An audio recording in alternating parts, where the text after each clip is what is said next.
Nah, selanjutnya desain penelitian eksperimen. Itu kalau di buku-buku mungkin Bapak Ibu adik-adik ya melihatnya seperti ini ya.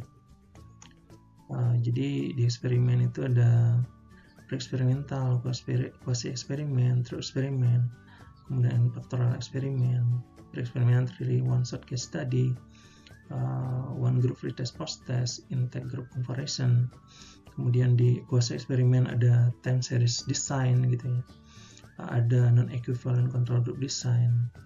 Kemudian di true eksperimen ada dua ya, post test only control group design dengan pretest post test control group design.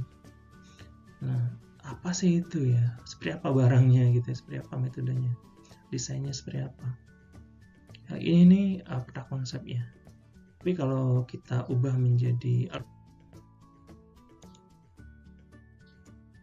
algoritma penelitian eksperimen. Nah, misalnya ingin melakukan penelitian eksperimen, yang perlu kita lihat terlebih dahulu ya, sampel dari penelitian kita itu ada berapa kelompok? Ada satu atau lebih dari satu? Jika satu, itu sering juga disebut dengan free experimental atau non-design eksperimen. Kemudian kalau lebih dari satu kelompok, dua kelompok atau lebih gitu ya, itu bisa berupa eksperimen murni, faktorial, atau quasi eksperimen. Sangat tergantung juga nanti bagaimana pengambilan sampelnya. Ya, kalau cuma satu kelompok kan tidak perlu ya mengambil sampelnya, karena cuma satu kelompok kita ngambil gitu. Nah, untuk pre-eksperimental atau yang menggunakan satu kelompok ini, jika data diambil setelah melakukan perlakuan, ya misalnya ada satu kelas itu, kita kemudian memberikan perlakuan model PBL, di akhirnya kita ambil data tentang keterampilan berpikir kritis misalnya, itu nama desainnya adalah one shot case study. Sedangkan jika diambil sesudah dan sebelum, itu namanya one group pretest post test. Jadi diambil data keterampilan berpikir kritis, kemudian diberikan perlakuan PBL, kemudian diambil lagi datanya. Itu one group pretest post test. Nah, kemudian jika dalam satu kelas itu atau satu grup itu misalnya dibagi menjadi dua subkelas atau subkelompok gitu ya, yang diberikan perlakuan yang berbeda, satu misalnya menggunakan peta konsep, satunya membuat peta konsep, satunya membuat rangkuman gitu ya. Kemudian diambil datanya sesudah atau sebelum dan sesudah, itu namanya intake group comparison. Nah, jika lebih dari satu kelompok, dua kelompok atau lebih gitu, kita harus melihat bagaimana cara pengumpulan data. Jika metode sampling yang digunakan itu adalah metode sampling probabilitas atau acak atau random gitu ya, itu berarti bisa menggunakan desainnya adalah true experimental atau faktoral eksperimen. Nah, pada true experimental ini jika data diambil setelah perlakuan, itu namanya post test only group control design. Jadi ada dua kelas misalnya ya. Satu kelas diberikan PBL, satu kelas lagi model pembelajaran konvensional.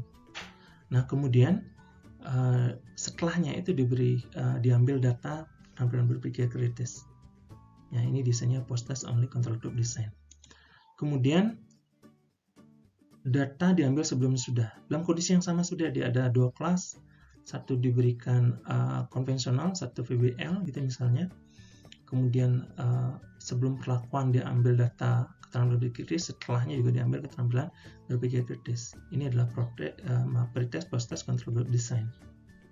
Nah, sedangkan dalam dua kondisi ini, jika mempertimbangkan variabel moderator, ya, variabel moderatornya itu misalnya gaya belajar gitu dipecah lagi berdasarkan gaya belajar atau gender, laki-laki perempuan gitu ya, per kelasnya itu bagaimana pengaruh gender terhadap model yang diimplementasikan dan pada keterampilan pikir kritis gitu misalnya, atau pengaruh gaya belajar pada setiap kelas. yang diberikan model yang berbeda terhadap keterampilan berpikir kritis, maka itu desainnya adalah factorial eksperimen.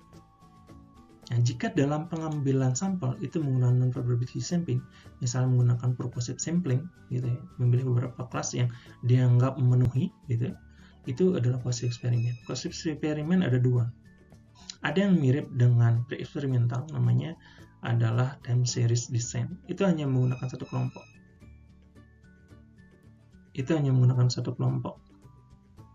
Bedanya dengan one shot case study, time series design ini sebelumnya diambil beberapa kali data awal, gitu ya, misalnya 3 kali. Di akhir juga diambil 3 kali. Nah, itu baru dibandingkan. Itu namanya time series design. Kalau one shot case study 1 kali diambil di awal. Kalau one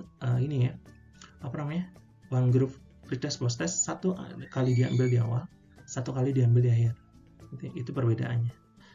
Kemudian yang kedua di quasi eksperimen ada non-equivalent control group design. Ini apabila kelompok yang dibandingkan atau kelas yang dibandingkan, misalnya dalam pendidikan itu, kelompoknya ini ada 2, gitu ya. Kemudian diberi sebelum perlakuan diambil data, setelah perlakuan juga diambil data. Ini mirip dengan pretest post test control group design. Ya. Cuman di sini pengambilan sampelnya itu non-probabilistic sampling. Itu bedanya. Itu terkait dengan algoritma desain penelitian eksperimen. Nah, kita akan mengkhusus sekarang membahas tentang yang selanjutnya, itu adalah pada pre-eksperimental. Nah, pada bagian ini kita akan bahas bagaimana algoritma pemilihan desain dan analisis penelitian pada pre-eksperimental. Nah, tadi pada pre-eksperimental itu kan ada cuma satu kelompok, gitu ya. Jadi kita memiliki satu kelompok subjek penelitian, ya. Kemudian jika tadi datanya diambil setelah, itu namanya one shot case study. Nah, di one shot case study ini, ini ada satu kelas,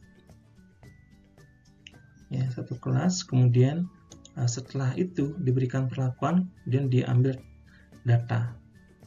Ini disebut dengan one shot case study. Jika dalam kelas itu, ya, jumlah siswa, jumlah pelajarnya itu lebih dari 30 atau sama dengan 30, ya. Kemudian dianalisis sebaran data ternyata normal, maka analisis data statistik yang dapat digunakan adalah one sample t-test. Namun, jika tidak normal, kita bisa menggunakan analisis non-parametrik, menggunakan one sample chi-square test. Begitu juga ya, jika data kurang dari 30 orang. Nah, pada bagian kedua, di sini jika data diambil sebelum dan sesudah. Jadi sebelumnya diambil data pretestnya, dan diberikan perlakuan, setelahnya juga diambil data post-test. Nah, jika kelompok itu lebih dari 30 atau sama dengan 30, kemudian di sebaran datanya, analisisnya ternyata menunjukkan normal, itu dapat menggunakan analisis statistik parametrik FAIR sample t-test. Sedangkan jika tidak normal sebaran datanya, maka bisa menggunakan statistik non-parametrik Richardson chain rank test. Begitu juga jika jumlah data, jumlah sampel dalam penelitian itu, dalam kelompok itu adalah kurang dari 30, maka analisis yang dapat digunakan adalah non-parametric Richardson chain rank test. Selanjutnya, apabila satu kelompok dipecah menjadi 2 subkelompok, gitu ya, satu kelas dipecah menjadi 2 subkelas, gitu, kemudian diberikan perlakuan yang berbeda, bisa diambil datanya setelahnya, bisa sebelum dan setelahnya. Nah, ini analisis yang dapat digunakan adalah biasanya kan dalam satu kelas jumlahnya kalau dipecah menjadi 2 kurang dari 30, ya. Maka analisis yang dapat digunakan Mann-Whitney test. Tapi kalau seandainya ternyata kelasnya kelas besar, gitu, yang jumlahnya banyak, kemudian setelah dianalisis ternyata normal, itu bisa menggunakan uji T independen atau independent t-test. Ya. bisa juga menggunakan ANAPA ya kalau variabelnya memungkinkan. Oke, demikian perkenalan saya terkait dengan algoritma desain dan analisis penelitian kuantitatif. Nah, jadi karena ini pengenalan, baru kulit-kulitnya saja yang saya munculkan ya. Kalau misalnya nanti ingin lebih lanjut bagaimana analisis menggunakan SPSS-nya, kemudian univariat dan multivariat, kita bisa melakukan penelitian perhatian lebih lanjut dengan jangka waktu yang lebih panjang seperti itu. Baik. Oke, kalau gitu saya ucapkan terima kasih kepada panitia dan juga semua pihak yang terkait dalam kegiatan pelatihan ini. Apabila dalam penyampaian saya ada kesalahan atau hal-hal yang menyinggung ya Bapak Ibu atau adik, saya mohon maaf.